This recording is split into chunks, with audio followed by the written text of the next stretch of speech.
6h14, l'actualité de la santé maintenant avec le docteur Kierzek. Gérald, bonjour. Ce matin, vous nous expliquez comment se remettre d'une fracture. D'abord, après une fracture, est-ce que notre os est toujours vulnérable ? Bonjour, et oui, il est vulnérable parce que la consolidation, c'est-à-dire la guérison, ça va prendre du temps. Ça prend entre 45 et 60 jours et ça dépend de plein de choses. Ça dépend de l'âge, ça dépend de la santé globale, ça dépend de l'oxygène, du flux sanguin et de la qualité osseuse. Par exemple, on avait parlé de l'ostéoporose, mais cette fragilité osseuse, forcément, cette vulnérabilité, elle était à la cause de la fracture et elle va rester après et elle va parfois retarder la consolidation.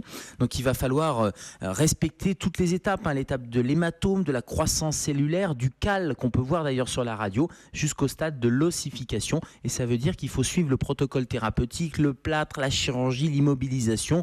Il faut bien respecter pour respecter toutes ces étapes. Est-ce que notre alimentation peut aider à cette consolidation ? Oui, vous avez raison parce que l'alimentation c'est fondamental dans le sens où l'os a besoin dans cette phase de consolidation de plus de nutriments.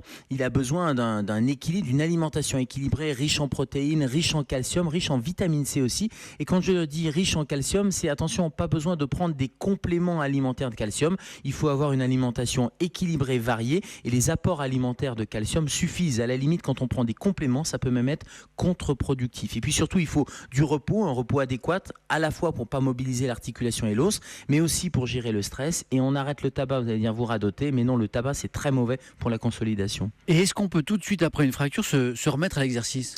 Alors tout de suite non, et j'allais dire ça va être l'étape un peu kiné, le kinésithérapeute ou la kinésithérapeute, ils vont permettre grâce à leur technique déjà d'ultrason, de stimulation électrique d'accélérer cette consolidation et puis ils vont permettre de reprendre confiance en soi, de reprendre confiance sur l'équilibre, sur les mouvements et puis il faut de toute façon un avis médical ou chirurgical si vous avez été opéré. Ça prend du temps, je le disais, ça prend plusieurs semaines, donc cette remise au sport elle doit être progressive et surtout sans douleur. C'est vraiment les deux mots-clés, progressif et sans douleur, et là, il n'y aura aucun problème pour reprendre le sport. Un grand merci, docteur Kierzek, pour ces bons conseils. On vous retrouve à 10h dans l'Europe 1 avec Thomas Touroud, et on se retrouve, nous, bien sûr, ce sera un plaisir lundi dans Europe 1 Bonjour. Dans un instant, la revue de presse, tous vos journaux, la une de l'Écho avec